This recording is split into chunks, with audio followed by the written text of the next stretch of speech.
থাও ধরো কয়টা মুড়ি খাও ভাত রান্না হয় নাই মুড়ি রান দিলি তে একটা ফিরান আর এক মগ পানি আন ফিরান মগ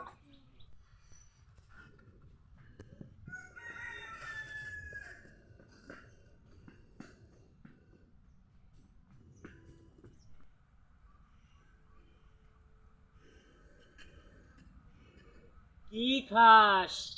মুড়ি টুড়ি খাইতেছি জনম বইরে মুড়ি খাইলাম, তুরি তো খাইলাম না।